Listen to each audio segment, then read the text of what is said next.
Assalamualaikum warahmatullahi wabarakatuh. Jumpa lagi dengan kami, Alila Channel.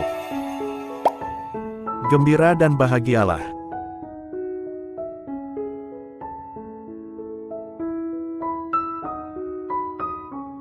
Allah menjadi saksi segala sesuatu. Sobat,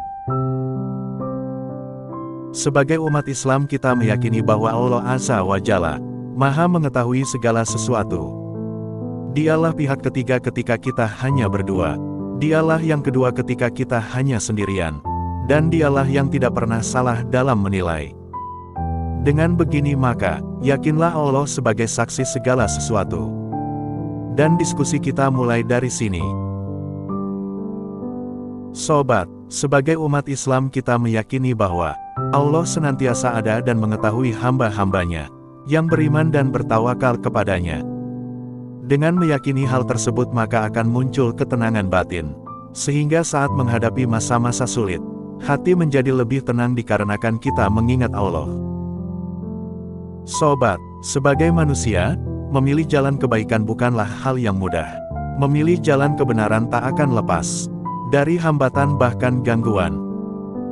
Sobat, menghadapi hiruk-pikuk dunia yang semakin melelahkan, yang semakin menjauhkan kita dari Allah Azza wa Jalla, jelas membutuhkan tonggak-tonggak kekuatan jiwa, yang mampu menopang dan menguatkan, ketika kita hampir menyerah menghadapinya.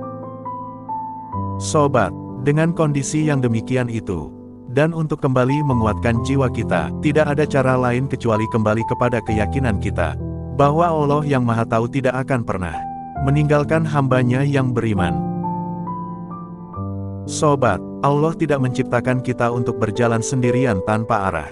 Allah yang Maha Tahu telah menciptakan semesta ini dengan berbagai kesempurnaannya, salah satunya adalah penciptaan matahari yang terbit dari timur dan tenggelam di ufuk barat. Dan Allah Maha mengetahui segala yang gaib. Tidakkah mereka tahu bahwasannya Allah mengetahui rahasia dan bisikan mereka, dan bahwasannya Allah amat mengetahui segala yang gaib. Surat At-Taubah 78.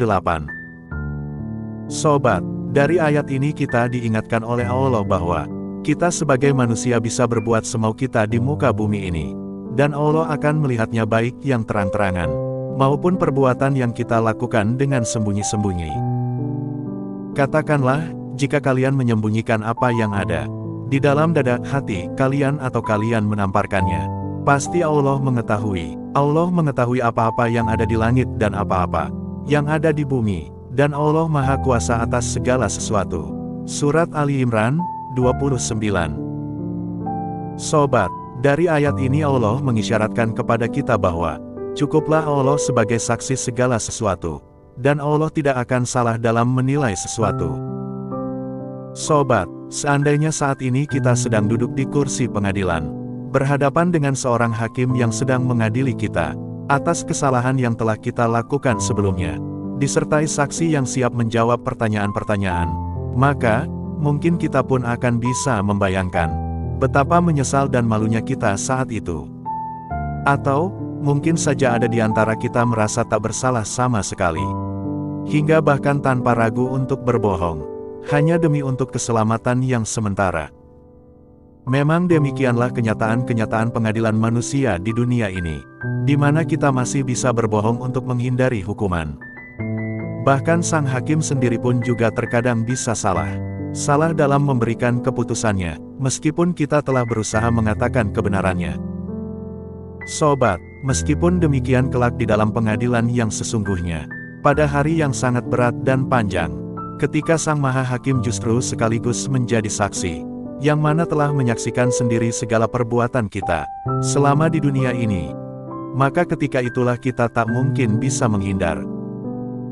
Sobat, dalam situasi yang seperti ini, kita tentu tidak akan mungkin menutup-nutupi sesuatu dari saksi, yang justru telah melihat sendiri tingkah laku kita. Saat itu tiada lagi yang akan bisa kita sembunyikan.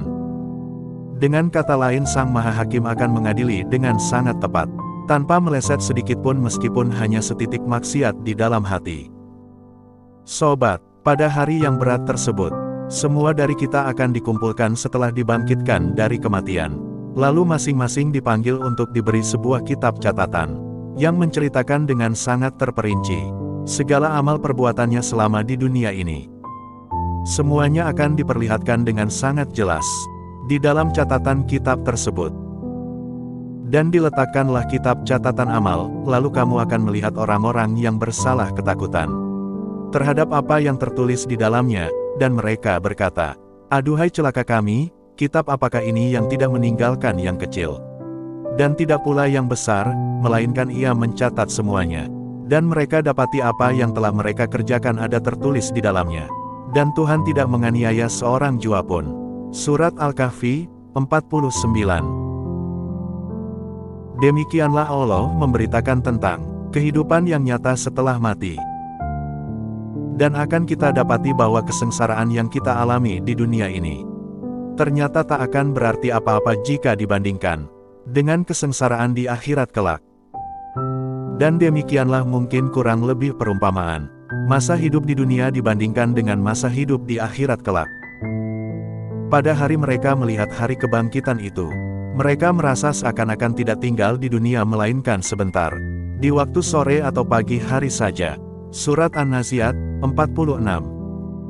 Sobat, pada dasarnya rasa takut dan cemas terhadap hari yang sangat berat tersebut bukan dimaksudkan agar kita meninggalkan segala urusan duniawi, melainkan justru agar kita lebih berhati-hati dalam segala urusan, dan agar kita semakin giat dalam mengejar amal kebaikan demi akibat baik yang lebih kekal nantinya. Sobat, mengenal hari yang besar tersebut tidak harus menjadikan kita menghina dan mencela dunia, karena sebenarnya dunia ini pun baru akan menjadi hina atau tercela jika memang hanya digunakan untuk bersenang-senang belaka, atau bahkan untuk menanam keburukan dan kejahatan saja. Dan dia justru akan menjadi ladang yang baik jika memang ditanami kebaikan-kebaikan yang didasari iman dan rasa takut kepada Allah, insya Allah. Dengan pemahaman yang demikian itu, maka kita pun akan dapat menjadi semakin bersemangat dalam menjalankan peran masing-masing. Sobat, apapun peran kita di dunia ini, selama bukan untuk kemaksiatan, melanggar syariat, ataupun berbuat kerusakan di bumi ini, insya Allah tidak ada yang perlu dipermasalahkan.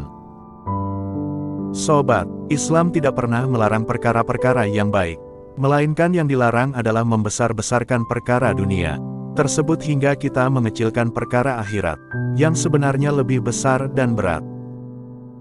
Sobat, intinya adalah dari semua itu agar kita tidak lupa dan melupakan tujuan hidup yang abadi, yang bukan selalu tentang pembangunan duniawi dalam bentuk fisik, melainkan justru lebih cenderung tentang pembangunan ruhani, yang niscaya akan juga dengan sendirinya memperbaiki sisi fisik manusia.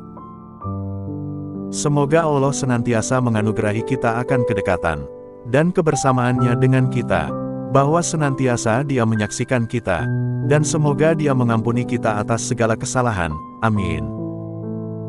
Sobat, jika saja setiap manusia bersedia untuk melihat ke dalam hati masing-masing, lalu menghitung setiap titik debu yang hinggap di situ, pasti kita pun tak akan sempat untuk mencari-cari kesalahan orang lain. Karena menghitung debu yang menempel di hati kita sendiri saja juga tak akan ada habisnya. Sobat, ini bukan berarti kita harus menghentikan kegiatan saling mengingatkan kesalahan sesama, karena tentu saling menasehati itu sangat diharuskan. Nasihat akan dapat membantu mereka yang telah bersalah untuk dapat berbuat baik dan benar. Sobat, dari diskusi singkat kita kali ini dapat diambil kesimpulan bahwa kita harus menanamkan keyakinan bahwa Allah selalu mengawasi kita, bahwa Allah selalu mengetahui apa yang kita kerjakan, baik yang tersembunyi maupun yang terang-terangan.